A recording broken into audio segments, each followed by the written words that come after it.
네, 하나님께서 우리 기도원 찬양대 이 찬양을 귀하게 받으셨을 줄로 믿습니다. 여러분들 한 주간 잘 지내셨습니까? 명절 잘 보내셨습니까?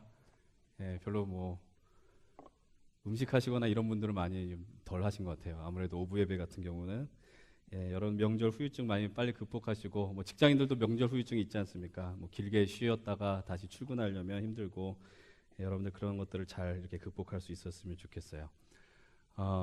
여러분들 예배 일찍 오신 분들은 광고 이 화면에 보셨을 텐데, 혹시 그 처음에 보여드렸던 거를 보여드릴 수 있나요? 그 광고 이미지를. 저희들이 3월 4일부터 5일 청년 2부에서 금토에 걸쳐서 부흥 집회를 갖게 됩니다. 지난달에 이렇게 선포했었던 예레미야 32장 41절의 말씀, 내가 이 땅에 심으리라라는 그 말씀으로 그 주제로 이제 광주의 베샬롬 교회라는 교회에 그 교회를 담임하고 계시는 김영인 목사님을 모시고 말씀을 인도합니다. 제가 이렇게 말을 끌었는데 안 보여주시네요. 괜찮아요. 안 보여주셔도 돼요. 그래서 그 붕해를 앞두고 이제 한 3주의 시간이 남았습니다. 그래서 그 목사님께서 책을 쓰신 게 있습니다. 그래서 그 책 가운데 있는 내용을 갖고 여러분들에게 말씀을 나누고, 특별히 청년들 같은 경우는 그걸 중심으로 이제 말씀을 나누려고 그래요. 이제 앞으로 이렇게 사인을 주면 빨리빨리 해주시면 참 좋을 것 같아요. 이 책입니다. 이 책이고요. 제가 이거를 광고한다고 해서 뭐 제게 떨어지는 인세라든지 그런 건 아무것도 없어요. 대신 되게 좋은 책이고, 여러분들 제가 이 책에 이제 목사님과 어떤 메일이나 메시지를 주고 받으면서 어떤 이야기를 나누면 좋겠습니까 해서, 일단 이게 크게 네 파트로 나눠져 있는데 그 뒤에 있는 3장 4장의 내용을 갖고 좀 이야기하면 좋겠다 그래서 제가 그 가운데 세 가지 내용을 좀 뽑아서 오늘부터 3주에 걸쳐서 말씀을 나누려고 합니다. 아마 목사님께서는 책 초반부에는 부분을 집회 때 나눠주실 거예요. 그래서 첫째 날은 기독교의 핵심이라는 주제로 말씀을 해주실 거고, 두 번째 날은 복음의 핵심이라는 타이틀로 말씀을 해주실 겁니다. 그리고 토요일 오전 같은 경우는 이제 청년들에게 질문을 받아서 이 시대에 좀 기독 청년들로서 살아가는 좀 어려움들이 있잖아요. 그런 것들을 질문을 받고, 그래서 좀 요즘 유행하는 뭐 그런 토크쇼 있지 않습니까? 그래서 뭐 청년이 묻고 뭐 목사님이 답하다 뭐 이런 식으로 해서 좀 시간을 진행하려고 합니다. 우리 청년들이 많은 관심 부탁을 드리고, 또 이렇게 너무 폐쇄적인 시간은 아니니까 관심 있는 분들 또 많이 오셨으면 좋겠어요. 일단 이 목사님께서 쓴 책 가운데 계속해서 견지하는, 처음부터 끝까지 붙들고 가는 핵심 주제가 있습니다. 그것이 무엇이냐면 바로 하나님이 선하신 하나님이라는 거예요. 하나님 선하신 하나님이다. 여러분 선하심에 대해서는 아마도 뭐 제가 얘기하지 않더라도 목사님께서 더 많이 얘기해 주실 거라는 생각을 해봅니다. 목사님의 책을 보게 되면 여러분들 존 파이퍼라는 그 미국에 있는 유명한 그 목회자를 아실지 모르겠습니다. 기독교 희락주의자라는 분이에요. 그러니까 기독교 희락주의자, 기뻐하는 거, 주님으로 인해서 기뻐하는 거, 그분의 영향을 많이 받으셨던 것 같고, 근데 그분이 이제 죄에 대한 정의를 이제 이렇게 이야기를 합니다. 목사님께서 이거는 다니 플러라는 분이 성경 일관성에서 쓴 그 죄의 어떤 정의인데 한번 들어보세요. 이렇게 표현합니다. 죄란 하나님께서 언제나 자신들에게 최상의 것을 공급해 주신다는 것을 의심하는 것이다. 무슨 얘기인지 아시겠습니까? 다시 한번 말씀해 드릴게요. 죄라는 게 무엇이냐? 하나님께서 우리의 인생 가운데 언제나 최상의 것을 공급해 주신다는 것을 의심하는 것이 죄라고 지금 이렇게 이야기를 하는 겁니다. 여러분, 죄라는 게 단순히 나쁜 짓 했어, 너희들 나쁜 어떤 법을 어겼어, 뭐 이런 개념이 아니라 하나님과의 그런 인격적인 관계 속에서 이해를 해야 됩니다. 근데 하나님의 그 선하심을 믿지 않는 것, 불신하는 것이죠. 그것이 죄라고 이야기를 합니다. 여러분, 제가 방금 이야기했던 내용에 여러분들 그 어떤 명제에 동의를 하십니까? 하나님께서 우리 인생 가운데 최상의 것을 주신다. 가장 완벽한 언제나 선하신 것을 허락해 주신다. 여러분들, 근데 우리가 여기에서부터 조금씩 헷갈리기 시작합니다. 정말 하나님께서 우리 인생 가운데 최상의 것을 주신다고? 하나님께서 우리에게 정말 실수하지 않고 완벽하게 해주신다고? 정말 그렇습니까? 하나님께서 우리 인생에 가장 최고의 것, 최상의 것을 허락해 주셨습니까? 여러분, 우리가 하나님이 그런 분이라는 걸 우리는 믿어야 하는데, 근데 여러분들 삶 속에 나는 하나님 너무나도 지금 아픕니다. 하나님, 나는 지금 너무나도 힘겹습니다. 여러분, 그 말을 할 때가 얼마나 많이 있어요. 우리가 그렇기 때문에 그 질문 앞에서 좀 막히기 시작한다라는 거예요. 오늘 여러분들과 나눈 그 말씀의 제목은 이겁니다. 광야를 기억하라는 것이죠. 여러분 저를 한번 따라해 봅시다. 광야를 기억하라. 한 번 더 해봅시다. 광야를 기억하라. 여러분들 광야라는 단어와 그 기억이란 그 단어 이것이 문장으로 엮어졌는데 어때요? 그닥 어울리는 그런 문장, 단어는 아닌 것 같아요. 한번 생각해 보십시오. 여러분들이 보통 기억하고 싶은 게 어떤 걸 기억하고 싶어 하세요? 여러분들이 인생 가운데서 기억하고 싶은 순간이 어떤 순간입니까? 혹시 우리 청년들 가운데 사랑하는 그 이성에게 무참하게 짓밟혔던 그 순간을 기억하고 싶은 분들 계십니까? 그걸 기억하고 싶다면 그 사람 좀 정신적으로 문제가 있는 사람이죠. 여러분 혹시 살면서 뭐 지하철 타고 갔는데 알고 봤더니 지하철에 딱 자리를 앉았는데 구두를 짝짝이로 신고 간 거예요. 그래서 내가 딱 출근해서 딱 봤는데 그 순간 정신이 번쩍 드는 거죠. 그런 순간을 여러분들 기억하고 싶으십니까? 기억하고 싶지 않아요. 그런 걸 우리가 흔히 뭐라 그래요? 흑역사라 그러잖아요. 우리는 흑역사 같은 거 잘 기억하지 않습니다. 대신 행복했던 것들, 기쁜 일들, 그런 것들을 우리 인생 가운데 많이 기억하고 싶다라는 것이죠. 여러분, 인간이라는 존재는 그래요. 늘 기뻤던 순간을 기억하고 싶어요. 행복했던 순간을 기억하고 싶어요. 또 우리 인생 속에서 제일 잘 나갔던 그 순간을 기억하고 싶어 해요. 여러분들 지금 그런 순간이시죠? 네, 지금 이 순간을 잘 기억하셔야 돼요. 그런데 여러분들 오늘 방금 이야기한 것들을 우리가 좀 광야라고 하기 민망한데 하나님께서 광야를 기억하라라고 얘기를 하는 거예요. 여러분, 광야하면 떠오르는 이미지가 무엇입니까? 고난, 불행, 어떤 수치, 좋지 않은 것들이 이 광야라는 이미지와 연결이 된다는 거죠. 근데 여러분들 이 광야라는 단어와 기억하라는 이 문장을 하나님 전혀 어울리지 않는 단어를 하나님께서는 연결시키셔서 이스라엘에게 말씀하시는 거예요. 너희들은 광야를 기억하라라는 거예요. 여러분, 우리가 이 말씀이 어떤 상황 속에서 이 말씀이 선포되었는지를 살펴봐야 됩니다. 여러분들 오늘 본문 1절 한번 같이 보기를 원합니다. 신명기 8장 1절 함께 읽어봅니다. 시작. 내가 오늘 명하는 모든 명령을 너희는 지켜 행하라. 그리하면 너희가 살고 번성하고 여호와께서 너희의 조상들에게 맹세하신 땅에 들어가서 그것을 차지하리라. 맹세하신 땅에 들어가서 너희들 그것을 차지하리라. 여러분, 신명기 말씀은 모세가 모압 땅에서 이스라엘 백성들에게 설교를 하는 내용이 담긴 책이 신명기입니다. 거의 큰 덩어리로 한 3편의 설교가 담겨 있습니다. 이런 모압의 위치가 어디입니까? 모압은 요단강 동편 쪽에 있습니다. 지도를 보게 되면 요단강이 있고 오른편에 있다라는 거예요. 여러분들 요단강을 건너게 되면 어떤 땅이 나타나게 됩니까? 요단 당연히 서편이겠죠. 그러나 이 땅은 어떤 땅이냐? 하나님께서 아브람 때부터 지금 이 모세 때로까지 끊임없이 이스라엘 백성에게 약속하셨던 소위 이야기하는 젖과 꿀이 흐르는 그 약속의 땅이 그 자리 가나안이 있는 곳이다라는 것이죠. 여러분, 우리가 기억해야 되는 것이 이들의 지리적 위치도 지금 중요하지만 그러나 시간적 위치도 중요하다라는 걸 기억하셔야 돼요. 이들이 여러분들 애굽에서 출애굽을 하지 않았습니까? 떠난 다음에 가나안 땅에 몇 년에 걸쳐서 도착했어요. 우리가 알고 있는 지식으로 40년의 세월 아닙니까? 근데 엄밀하게 이야기하면 40년이 아니라 1년 좀 넘어서 들어갈 수 있었어요. 여러분, 그만큼 가까운 거리였다고요? 그런데 그들이 가나안 바로 아래에 있는 가데스 바네아 땅에서 12명의 정탐꾼을 보냈습니다. 12명의 정탐꾼을 보냈을 때 어떤 일이 발생됐어요? 2명, 여호수아 갈렙을 제외한 나머지 10명의 정탐꾼이 악평을 했다고 성경은 기록하고 있습니다. 여러분, 그 악평으로 인해서 이들이 이 광야에서 40년의 시간을 보내리라고는 그 누구도 예상하지 못했다라는 거죠. 그때 하나님 내린 징벌이 무엇입니까? 그 정탐꾼들이 그 가나안 땅을 정탐하러 간 그 하루를 1년을 쳐서 너희들 40년 동안 광야에 있게 될 것이고 너희들 지금 출애굽한 그 이스라엘 백성들의 20살이 넘는 이들은 아무도 가나안 땅을 밟지 못할 것이다. 누구를 제외한?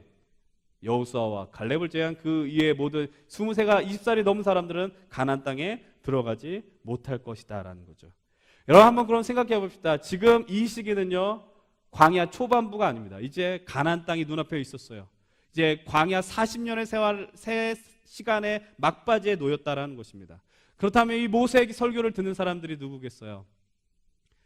이 처음에 출애굽했었던 사람들의 후손들이 아니겠습니까? 다음 세대겠죠? 아니면 그 당시에 가데스 바네아 사건이 있었을 때 최소 10대 후반, 그래서 40년의 세월이 지났어요. 그럼 어떻게 되는 거예요? 아직 60대지 않은 50대 후반의 사람들이 지금 이 시간 앞에 서 있다는 겁니다. 여러분, 근데 그들의 평생의 삶 동안에 집에 있었던 이미지가 뭐예요?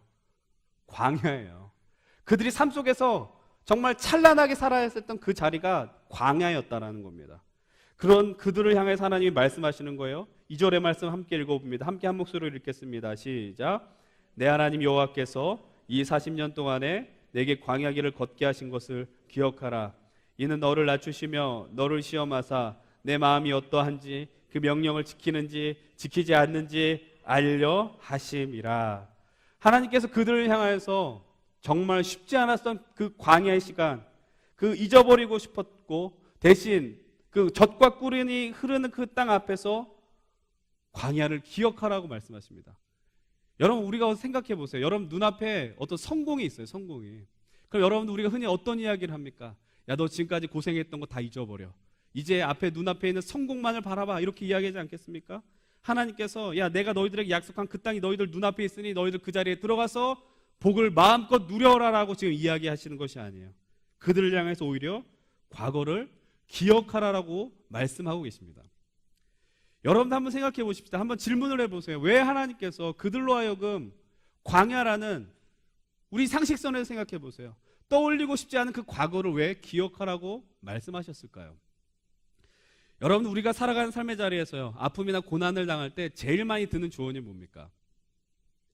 시간이 해결해 준다는 거예요. 그 말의 다른 의미가 뭘까요? 시간이 지나면 다른 너희 인생의 어떤 추억들이나 기억들이 그 기억을, 그 광야를 밀어낼 것이다. 너의 현재 아픔과 고난들은 시간이 지남에 따라 자연스럽게 잊혀질 것이다 라는 의미입니다. 여러분, 이 말에 동의하십니까? 일면 동의되는 부분들도 있고 그렇지 않은 부분들도 있습니다. 그러나 여러분들, 우리가 기억하고 싶지 않은 과거를 지워버리고 싶다고 해서 그것들이 지워지느냐? 거의 불가능한 일이라는 거예요. 왜 불가능한 일일까요? 여러분들, 사람이란 존재가 뭐예요? 과거의 경험들이 여러분들 지금 현재 모습을 규정하는, 지금 나를 나되게 하는데 어느 정도의, 여기서 제가 어느 정도라고 표현하는 것은 사람마다 그 과거의 그 사건이 영향을 미친 게 다 다르기 때문이에요. 그 영향을 다 끼쳤다라는 사실이죠. 그러니까 현재 과거의 그 순간이 오늘 내가 이렇게 돼 있기까지 하는 규정하는 중요한 사건이 되더라라는 것입니다. 여러분들, 우리의 인생 속에서 가장 큰 영향을 받는 곳이 어디겠습니까?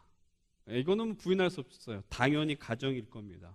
우리가 과거 가정의 어떤 가정의 상처들, 아픔들 분명 있을 수 있습니다. 제가 5월 가정의 달이 되면 좀 가정에 대해서 좀 더 깊이 이야기할 수 있었으면 좋겠다라는 생각을 해봐요. 그때 좀 더 이야기하겠지만, 여러분은 그 가정의 어두운 영향을 극복하기 위해서 우리가 경험해야 되는 게 뭘까요? 여러분들이 아름다운 가정을 만나면 돼요. 그 상처 입었었던 가정에서 여러분이 다시 기쁨을 누리고 회복하면 되더라라는 것이죠. 여러분, 어쨌든 그 광야의 기억이 뭐 실패 연속이든 가정의 아픔이든 거절감이든, 우리가 그 광야의 기억, 그 광야를 어떻게 대해야 되냐, 어떤 관점으로 대해야 되냐, 그 광야가 오늘 나에게 어떤 의미로 다가오느냐 질문해야 된다는 것입니다. 여러분, 제가 먼저 오늘 우리 여기서 나누고 싶은 이야기는 바로 이것입니다. 하나님을 믿는 그 믿음, 하나님께서 선하시고 하나님께서 우리를 인도하시며 우리가 이 자리에 하나님이 주되심을 인정하여서 내가 평생토록 주님을 따르겠다라고 결단한 사람들의 과거는요, 전혀, 그러니까 다른 사람들과는 전혀 다른 과거를 소유하게 된다는 것입니다. 좀 더 쉽게 이야기하면 그 과거를 바라보는 시선이 바뀌더라라는 것이죠. 여러분, 우선 믿음은요, 예수 그리스도를 믿는 우리들은요, 과거를 새롭게 보게 하는 능력을 갖게 됩니다. 우리가 하나님을 만나게 되었을 때 어떤 고백을 하게 될까요? 전지전능한 하나님께서 우리와 상관없는 하나님이 아니라 우리의 인생을 이끌어 주시고 책임져 주시는 분이구나, 이걸 고백하는 거 아니에요? 여러분들이 그것을 고백하기 때문에 이곳에 그분을 예배하고 찬양하더라라는 것이죠. 여러분, 여기서 주님이 나를 아신다라는 것은요, 그냥 아는 것, 그러니까 내가 주님을 알기 시작한 후부터 주님이 나를 아시는 게 아니에요. 내가 이 자리에 나오기 전부터, 내가 주님을 인격적으로 만나기 전부터 주님은 나를 알고 계셨다라는 것이에요. 그래서 나의 어떤 믿음과 태도와 어떤 모습과 상관없이 그저 여전히 사랑하고 계셨다라는 것이죠. 하나님께서는 그런 인격적으로 하나님 만난 자들로 하여금 그 시선을, 과거를 보는 시선을 바꾸게 하더라라는 것입니다. 이런 사람들의 삶은 변화가 될 수밖에 없습니다. 아니, 그들의 시선이 변화가 됩니다. 지금까지는 어떻게 살아왔어요? 철저하게 세상의 기준, 소위 말하는 어떤 세계관과 가치관, 세상의 기준에 따라서, 세상의 논리와 힘의 논리에 따라서 우리의 과거와 현재와 미래를 봤다면, 이제는 내게 주어진 그 삶, 내가 예수 그리스도를 통해서 새롭게 변화된 삶은 이제 과거도 다르게 보고 현재도 다르게 보며 다가올 미래도 믿음의 관점으로 보게 된다라는 겁니다. 여러분, 이 일은요, 몇몇 믿음 좋은 사람만 경험해서는 안 되는 일이에요. 여러분, 이곳에 예배하며 내가 주님의 자녀라고 고백한다면 우리들이 다 이것을 고백해야 한다는 것입니다. 이곳에 함께 하나님 나라를 공동체를 소망하면서 주님 앞에 예배하는 우리 귀한 잠실 청년들과 우리 성도님들 모두가 경험해야 하는 것이다라는 것이죠. 그런데 조금 아쉽게도, 여기서 조금이라는 단어를 썼지만 많이 아쉬운 것은 무엇이냐? 우리들이 하나님을 믿는다라고 이야기하면서 하나님을 따른다라고 이야기하면서 그리스도를 통해 내가 새로운 삶을 산다고 고백하지만 과거의 그 일이 여전히 나에게 가시가 되고 고통이 된다라는 거예요. 여러분, 근데 한번 이 질문을 던져볼 필요가 있어요. 아니, 이 문장을 기억해야 돼요. 하나님께서 그 과거를 통해서 우리로 하여금 고통을 주려고 하시는 분일까요? 여러분 삶 가운데 수치와 어떤 광야, 아픔들, 내가 그것을 만들면 너희들이 고생 좀 해봐야 돼 라고 하나님이 그렇게 인도하시는 하나님이실까요? 결코 그럴 수 없습니다. 하나님께서는 우리로 하여금 당신의 능력과 은혜와 사랑으로 우리를 위해 지금 일하고 계시고 우리의 삶을 인도하고 계신다라는 거예요. 이런 하나님 우리가 분명하게 인식하고 믿게 되면 우리는 과거를 보는 새로운 눈을 갖게 되는 것입니다. 여러분, 다시 신명기 본문으로 돌아옵니다. 하나님께서 이스라엘 백성을 향해서 광야를 기억하라라고 이야기하셨어요. 여러분, 이 말의 의미가 무엇입니까? 동일합니다. 너희들 광야를 40년 동안 보냈는데 그 광야를 믿음의 시선으로 바라보라라고 이야기를 하는 거예요. 그 믿음의 시선으로 바라보게 될 때 어떤 일이 일어나느냐? 여러분, 본문 7절 이하의 말씀을 보게 되면 그들이 가나안 땅에 들어가서 어떤 것을 경험하게 되느냐? 놀라운 일을 경험하는 거예요. 하나님께서 너를 아름다운 땅에 이르게 할 것이다. 그곳은 밀과 보리의 소산지며 포도와 무화과 나무가 날 것이다. 정말 많이 풍요로울 것이다 라고 지금 이렇게 하는 거예요. 지금까지 경험해보지 못한 그 축복의 땅에 그들이 놓여져 있는데 그들을 향하여서 하나님께서는 너희들이 경험한 그 광야를 믿음의 시선으로 보라라고 이야기를 합니다. 왜 그렇습니까? 그 시선으로 바라보게 될 때 그들이 그 광야만 기억하는 게 아니라는 거예요. 무슨 말인지 아시겠어요? 너희들 광야를 기억해. 그것이 광야, 그 아픔과 고통의 순간만 기억하는 것이 아니라는 겁니다. 그때 그들이 보게 되는 게 무엇인지 아십니까? 하나님의 일하심을 보게 되는 거예요. 하나님께서 우리의 인생 속에서 역사하신 그 믿음의 손을 보게 되는 것이다라는 겁니다. 여러분, 한번 생각해 보십시오. 여러분들의 삶 속에서 정말로 기억하고 싶지 않은 그 과거가 있습니까? 억지로 그런 과거를 끄집어낼 필요는 없어요. 그런 과거가 없다면, 여러분, 그런 상처와 아픔이 없다면 정말로 감사한 일이죠. 근데 어저께 몇몇 청년들과 이야기하면서 나에게 그런 광야가 없습니다라는 청년들 제가 분석해 봤는데 그 광야가 없다기보단 별로 생각이 없는 애들이었어요. 그 애들은 좀 감각이 무딘 애들이란 결과를 도출하게 됐습니다. 그 광야가 좀 불가피한 환경의 문제일 수도 있고 때로는 우리가 어떤 하나님 앞에 죄 지은 그런 문제, 죄의 결과로 인해서 나온 광야일 수도 있어요. 그것이 어떤 경로로 오든 광야이든 간에 우리가 그걸 믿음의 눈으로 보게 될 때 어떤 일이 벌어져요? 여러분, 사실 부인할 수 없는 게 뭐냐면, 혹시 여러분 지금 광야에 있는 분들 계십니까? 광야에 있는 그 순간에 폭풍을 경험하게 되면 폭풍 속에서 하나님 본다는 건요, 아무리 정신을 차리고 정신 차려도 보기가 어려워요. 여러분, 아무리 여러분들 믿음이 좋다고 한 사람일지라도요, 아무리 수많은 정말 탁월한 목회자라고 할지라도요, 그 폭풍 속에 그 인생을 던지면요, 선한 하나님이 보는 게 쉬운 거 아니에요. 가능한 것처럼 보이는 사람이 쓴 것 같아요. 의연하게 대처하는 것 같아요. 그러나 마음 한켠에는 잔잔한 아픔이, 고통이 밀려오게 되는 거예요. 그러나 이 폭풍 같은 광야의 소용돌이 속에서 벗어나서 내가 하나님을 알게 된 시점에서 그 과거를 보게 되면 어떤 역사가 일어나냐? 하나님께서 그 광야 속에서도 여전히 우리를 향하여 손을 내밀고 계셨구나. 그 하나님의 손이 보이더라라는 것이죠. 여러분, 이게 믿음의 자리에 있는 사람들이 누리는 엄청난 특권이다라는 겁니다.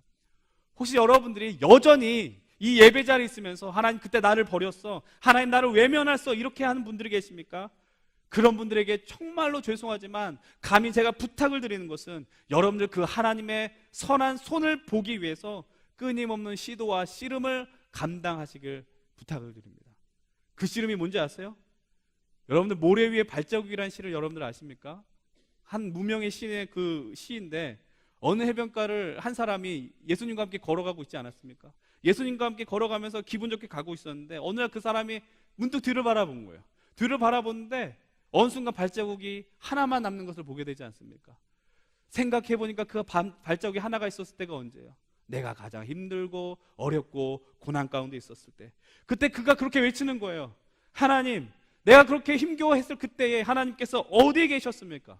주님께서 무엇을 하고 계셨습니까? 나를 외면하시면서 무엇하고 계셨습니까? 라고 이야기하는 겁니다.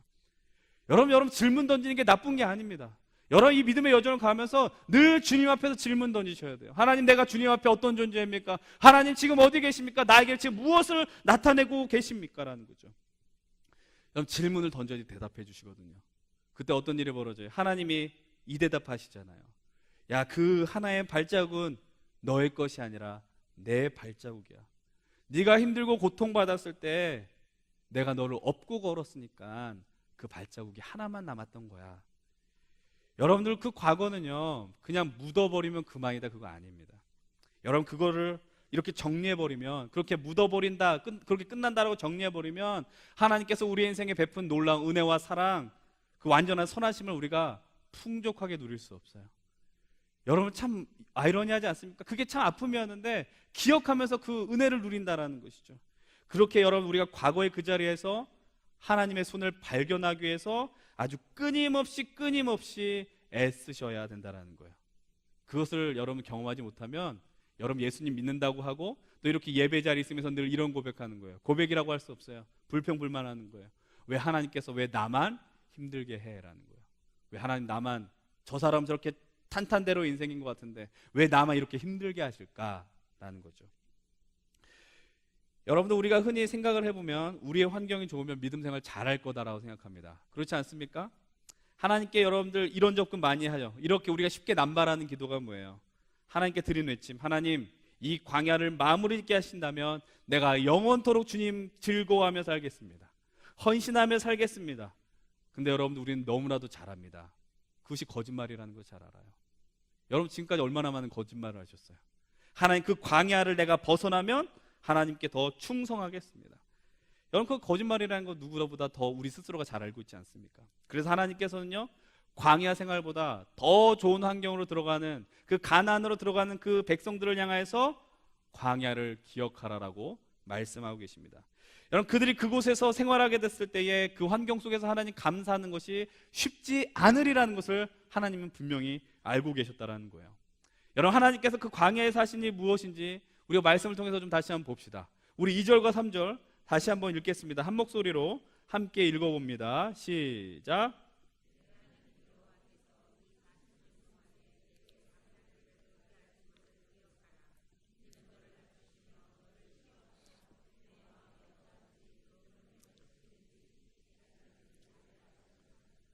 너를 낮추시며 너를 줄이게 하시며 또 너도 알지 못하며 내 조상들도 알지 못하던 만나를 내게 먹이신 것은 사람이 떡으로만 사는 것이 아니요 여호와의 입에서 나오는 모든 말씀으로 사는 줄을 내가 알게 하려 하심이라. 하나님이 하신 일 반복돼서 얘기해요. 뭐라고 얘기하세요? 낮추시고 줄이게 하시며 시험하셨다라는 거죠. 왜 이렇게 하셨느냐? 하나님은 하나님 당신의 백성이 어떤 존재인지 너무나도 명확하게 알고 있었기 때문입니다.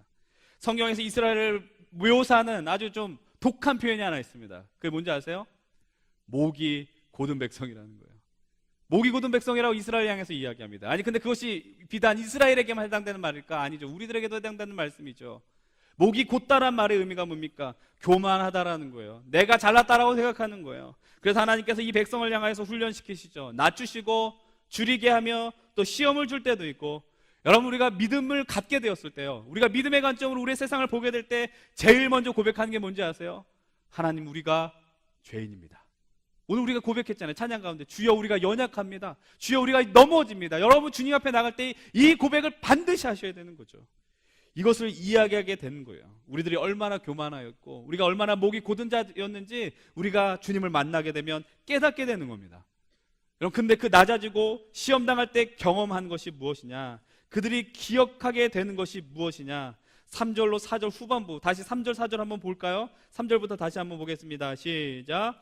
너를 낮추시며 너를 줄이게 하시며 또 너도 알지 못하며 내 조상들도 알지 못하던 만나를 내게 먹이신 것은 사람이 떡으로만 사는 것이 아니요 여호와 입에서 나오는 모든 말씀으로 사는 줄을 내가 알게 하려 하심이니라.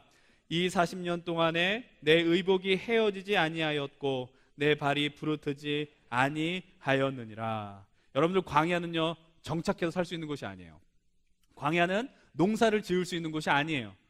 여러분들, 그런데 그들이 그 말의 의미가 뭔지 아세요? 그런 광야, 거기서 살려면 어떤 일이 벌어져야 되는지 아세요? 그들이 반드시 해야 되는 것, 아니 그것만 해야지 살아나는 것이죠. 오직 하나님만 바라볼 수밖에 없다는 거예요. 하나님만 바라봐야지 그 광야에서 살 수 있다는 것입니다. 그들이 그곳에서 무슨 경험을 했어요?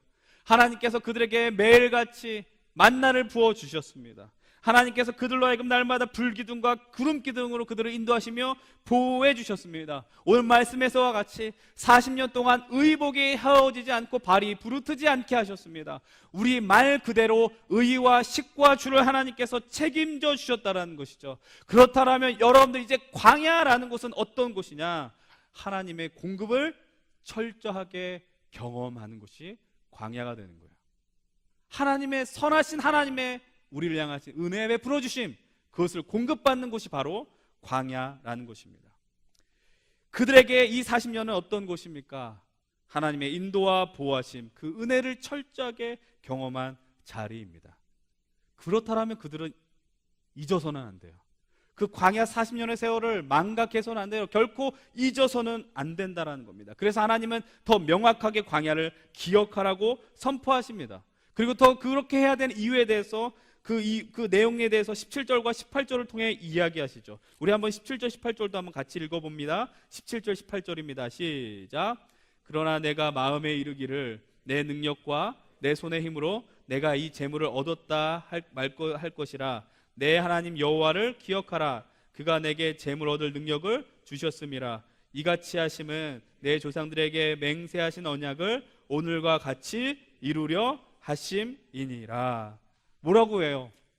인간은 이런 존재죠. 내가 내 마음에 이르기를 내 능력과 내 손의 힘으로 가나안을 얻었다. 가나안의 축복을 경험했다. 그래서 하나님이 이렇게 말씀하시는 거예요. 너희들 그래서 기억해야 돼. 너의 능력으로 사는 것이 아니라 나의 능력으로 살아가는 거야. 하나님께서 인간의 사악함, 연약함, 죄성을 분명하게 알고 계신다라고 하지 않았습니까? 아까 했던 이야기 잠깐 한번 떠올려 보세요. 우리가 하나님께 간구한 내용 중에 가장 많은 이야기 뭐라고요? 하나님, 내가 이 광야를 벗어나면 하나님 뜻대로 살겠습니다. 여러분, 지금까지 대부분 넘어갔습니다. 여러분들이 경험한 그 광야, 지금 여전히 있는 분들 외에 그 과거의 광야 대부분 넘어가셨습니다. 그래서 멀쩡하게 다들 살아계십니다. 그런데 그와 동시에 아주 우리는 신기한 것을 경험합니다. 하나님의 은혜를 망각하는 거예요. 하나님이 우리를 인도했다라는 것을 그렇게 탁월할 정도로 까먹게 되는 겁니다. 그분께서 나를 보호하셨고 인도하셨고 사망의 음침한 골짜기로 내가 다닐지라도 그 해를 두려워하지 않는 것, 주의 지팡이와 막대기가 나를 안위하기 때문이다. 여러분들, 그러나 광야를 기억하는 이들은 쉽게 교만의 자리로 돌아갈 수 없습니다. 광야의 삶을 기억하는 사람들을 경거망동하지 않습니다. 광야의 삶을 기억하는 사람들은 이 믿음으로 사는 삶을 결코 떠나지 않게 됩니다. 여러분들, 하나님께서 그들에게 광야를 기억하는 말씀의 의도가 이제 명확하게 보이죠? 가나안에 들어가서 다른 신을 섬기지 말고 내가 너희들 먹여주고 입혀주고 업어준 것을 기억하라. 그 궁극적 의도는 바로 이것입니다. 우리 16절 말씀 함께 읽어보면 좋겠습니다. 함께 16절, 8장 16절 읽어봅니다. 시작. 내 조상들도 알지 못하던 만나를 광야에서 내게 먹이셨나니 이는 다 너를 낮추시며 너를 시험하사 마침내 내게 복을 주려 하심이었느니라. 아멘. 하나님께서 그런 광야를 통해 우리를 인도하신 그 궁극적인 의도와 이유가 무엇이냐? 마침내 너희에게 복을 주기 위함이다 라는 거예요. 여러분, 다시 말씀드리면 하나님께서 그 하나님의 선하심을 경험하기 위하여서, 경험토록 하기 위해서 우리로 하여금 광야를 허락하셨다라는 겁니다. 그러니까 우리를 향해서 야, 너희들 광야를 자꾸 땅에 묻으려고 하지 마. 그 광야를 기억하라라고 말씀하시는 거예요. 다시금 반복해서 말씀드립니다. 우리의 과거를요, 우리의 삶을요, 믿음의 눈으로 보는 거 너무나도 중요합니다. 왜요? 그 자리에서 하나님께서 우리를 향하여 베푸신 은혜와 선하신 손을 확인해야 하기 때문입니다. 그것을 확인하는 인생들은요, 오늘 우리가 그 누리는 삶이 조금 못하더라도 기뻐할 수 있습니다. 그러나 그 하나님의 선하신 손을 과거에서 확인하지 못한 인생들은 지금 현재의 삶이 아무리 좋고 기쁘며 행복할지라도 기뻐할 줄 모르는 인생이 되더라라는 것이죠. 이제 여러분 이스라엘은 가나안에서 아름다운 집을 짓고요, 광야에서 경험하지 못한 풍요로움을 경험하게 될 것입니다. 그러나 그 광야를 기억한 사람들은 그 가나안 땅에 들어가서 하나님을 결코 잊지 않을 거예요. 여러분 오늘 나눌 말씀 한번 마지막으로 정리해 보셨으면 좋겠어요. 우리에게 그 하나님을 믿는 그 믿음이 있다면 여러분 기억하십시오. 그 믿음은 우리가 그 과거를 보는 그 시선, 그 과거를 해석하는 내용을 변화하게 해줍니다. 누군가 믿음에 대해서 아주 귀한 정의를 내려 주었습니다. 믿음은 해석이다라는 거죠. 그래야 믿음은 해석입니다. 우리가 그 하나님의 관점에서 우리의 과거를 어떻게 보느냐, 우리 이 말씀 속에 우리가 걸어온 삶 속에 하나님이 늘 함께 하셨던 것을 여러분들 기억하세요. 나 혼자 있지 않았어요. 주님이 나와 함께 하셨다는 거예요. 그래서 그 믿음의 시선을 갖고 그때 광야를, 그리고 그 과거를 한번 바라보십시오. 그때 그 아픔이 은혜로, 기쁨으로 하나님의 그 풍성한 능력을 경험하는 자리로 변화하게 될 것입니다. 그리고 두 번째로요, 여러분 광야가 오늘 나를 있게 한 과거였다는 것을 놓치지 않기를 바랍니다. 여러분들 광야라는 거, 그 광야 속에서 하나님이 우리 포기하지 않았어요. 광야 속에서 우리 내팽겨치지 않았다라는 거예요.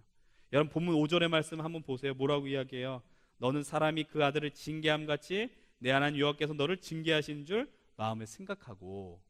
여러분 하나님께서 우리에게 아버지가 되셨어요. 사랑하는 부모가 되어 주셨어요. 그래서 그 광야 속에서 때로는 훈련하실 때도 있고요, 때로는 우리를 다스리고 우리가 좀 힘겹지만 그곳에서 우리를 포기하지 않고 지켜봐 주셨다라는 거예요. 여러분 이 사실을 깨닫는 자들이 경험한 은혜가 뭐예요? 나의 지난 인생들은 하나님께서 타인을 위한이 아니야, 나 자신만을 위한 특별하게 디자인하신 인생의 과정이라는 것을 인정하게 되는 거예요. 여러분들 지금까지 오면서 허투루 된 인생들 한 사람도 없어요. 그렇기 때문에 여러분들의 인생이 존귀한 것입니다. 여러분들의 과거 지나왔던 것들 버릴 것이 없습니다. 왜냐하면 하나님께서 그 모든 순간순간을 통해서 오늘 우리를 이 자리로 불러주셨기 때문이에요. 우리의 인생에 잊어버리고 싶은 그 순간조차 버릴 것이 없다라는 것 기억하십시오. 여러분들 그 순간 내가 경험하지 않았으면 참 좋았을 그 순간 분명히 존재하지만, 그러나 저도 고백하거든요. 그래서 그 순간이 없었다면 나 정말 많이 교만했을 텐데. 지금도 살면서 그 교만의 싹이 얼마나 불쑥불쑥 올라오는지 모릅니다. 그러나 그때를 기억하면서 내가 주님 앞에 엎드려야 되는구나, 그것을 발견하게 되더라라는 것이죠. 여러분 그 광야가 없었으면 여러분 이 자리에 어떻게 감히 예배할 수 있겠어요? 여러분들이 잘 나가면 예배한다고요? 아니에요. 실패했기 때문에 이 자리에 있는 거예요. 여러분들 가운데 고난이 있었기 때문에 이 자리에 있는 거예요. 광야를 기억했기 때문에 이 자리에 있는 겁니다. 이제 마지막으로요, 우리 시편 23편 말씀 한번 화면에 나오는 걸 좀 보았으면 좋겠습니다. 여러분 시편 23편 얼마나 많이 유명합니까? 위에 있는 말씀이 조금 다 나오는군요. 우리가 잘 알고 있는 시편 23편, 저는 시편 23편 볼 때마다 늘 이렇게 바라봐요. 어떻게 보냐면은 과거와 현재와 미래로 이렇게 바라보게 됩니다. 여러분들 이 시인이 이렇게 고백했는지 모르겠지만 어쨌든 다윗이, 이 시를 기록한 다윗이 저는 과거, 현재, 미래를 통한 그 하나님의 영광, 역사를 고백했다라고 저는 생각합니다. 다윗이 자신이 양을 치면서 내가 목동이 아니라, 목자가 아니라 하나님이 내 인생의 목자가 되어주는구나 철저하게 경험했어요. 힘들고 어려운 순간에 하나님 그때 푸른 풀밭을 보여주셨고, 양들이 갈증이 날 때 그 푸른 어떤 좋은 물가로, 쉴 수 있는 물가로 인도하시는 하나님, 그것이 어떤 하나님입니까? 다윗이 경험한 하나님이었다는 것이죠. 그런데 4절 5절 보세요. 전 이것이 마치 어떤 그 다윗의 현재 순간이라는 생각을 해봤습니다. 내가 사망의 심한 골짜기로 다닐지라도 해를 두려워하지 않는다. 죽음의 위협이 오는데 두려워하지 않는다라고 이야기를 하죠. 왜? 그 원수가 눈앞에 있는 상황에서 내가 배불리 먹을 수 있다, 이렇게 고백할 수 있는 그 이유가 무엇이냐? 6절 보면서 같이 한번 이야기했으면 좋겠어요. 여러분 이 시의 앞권이 뭐냐? 전 6절이라고 생각합니다. 한번 같이 한번 읽어봅니다. 6절 시작. 내 평생의 선하심과 인자하심이 반드시 나를 따르리니 내가 여호와의 집에 영원히 살리로다.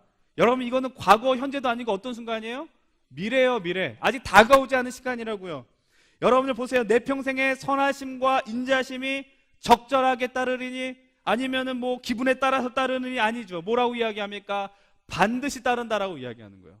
이거는 지금 경험한 시간도 아니에요. 지금 현재 시간도 아니에요. 아직 오지 않은 시간입니다. 그런데 그는 고백하는 거예요. 반드시 나를 따르리니. 그리고 결단합니다. 내가 여호와의 집에 영원히 살겠다라는 것이죠.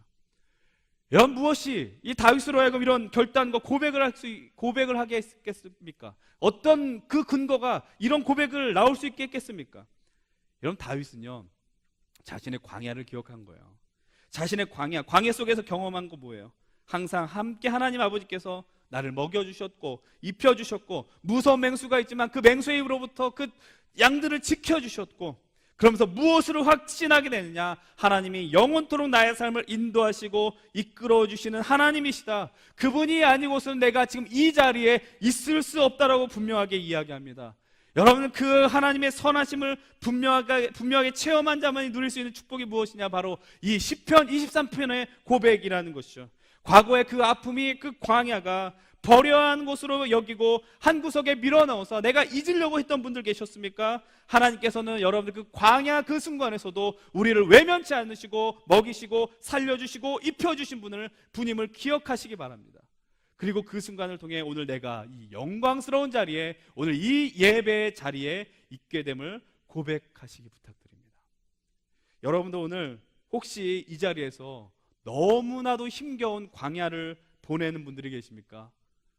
아무리 이 위로의 말을 하더라도 오늘과 같은 말이 와닿지 않을 수 있습니다. 그러나 지금 하나님, 우리에게 말씀하신 그 하나님께서 선하신 하나님이라는 것만 기억하십시다. 하나님께서 우리 인생 가운데 가장 최상의 것을 공급해 주신 하나님, 그 하나님을 여러분 놓치지 마세요. 여러분들 개인적으로 큰 것은 아니지만 저도 광야가 있겠습니까? 없겠습니까? 현재 광야도 있거든요. 그럼 두려울까요? 안 두려울까요? 두려워요. 그러나 죽을 지경은 아니에요. 왜요? 하나님께서 나를 먹여주시고 입혀주신 그네가 난 오늘도 기억나기 때문이에요. 여러분, 오늘 우리가 그것을 기억하셔야 돼요. 여러분, 그리스도인 삶이 왜 긍정적인 줄 아십니까? 한동안 유행한 긍정의 힘, 그래서 긍정이 아니에요. 긍정하면 일이 잘 풀려가 아니에요. 근거가 있어요. 하나님께서 오늘도 우리의 삶을 책임져 주시는 분이니까 나는 좌절할 수 없어라는 거예요. 그래서 주어진 삶이 답답하고 힘겨울지라도 우리는 그것을 담대하게 이겨 나갈 수 있는 것입니다. 사랑하는 여러분들, 그리고 기억하십시오. 그 광야는 반드시 끝이 난다라는 거예요. 여러분, 그 광야를 통해서 선하신 하나님을 경험하십시오. 또 하나님께서 우리의 인생을 구원해 주실 것을 기대해 하십시오. 그리고 그때마다 우리가 이렇게 고백하십시다. 나의 평생의 선하심과 인자하심이 나를 따르리니 내가 여호와의 집에 영원히 살겠습니다. 여러분들, 우리 인생 가운데 또 광야는 찾아오게 될 것입니다. 그러나 그때마다 하나님의 인도하심, 그 광야를 기억하시면서 이제 그 과거는 더 이상 우리에게 억울하고 아픈 시간이 아니라 그 순간에서도 우리를 책임져 주시고 인도하신 그 하나님, 그 하나님께서 오늘도 나를 책임져 주시며 평생토록 인도해 주실 것이다. 이 삶을 고백하는 우리들 되었으면 좋겠어요. 여러분, 날마다 보십시오. 하나님께서 우리 인생 가운데 얼마나 놀라운 그 역사, 선한 손을, 그리고 그런 수고를 멈추지 않고 계시는가. 이 믿음의 자리에서 주님 바라보면서 담대하게 승리의 걸음을 감당하시는 우리 귀한 청년들과 우리 귀한 예배자들 되길 주의 이름으로 간절히 축원드립니다. 우리 이 시간 좀 함께 말씀을 기억하면서 함께 좀 기도했으면 좋겠어요. 이 말씀을 기억하면서 여러분, 혹시 과거의 경험들이 현재 여러분들 힘겹게 하는 것들이 있습니까? 그 과거에도 그럼 여러분들, 그러나 하나님께서 나를 포기하지 않았고 하나님 이끄셨음을 발견할 수 있게 해달라고 좀 은혜를 구하십시다. 나를 업으셨던 하나님, 그리고 여러분 믿음으로 그 광야를 해석할 수 있게 해달라고 간구하십시다. 여러분들, 그 하나님의 이 자리에 있으므로 내가 어떤 곳에 가든지 교만해지지 않게 하시며 주님만 바라볼 수 있게 하여 주시옵소서. 오늘 말씀을 기억하며 함께 우리 소리내서 통성으로 기도하며 나갑시다. 기도하겠습니다.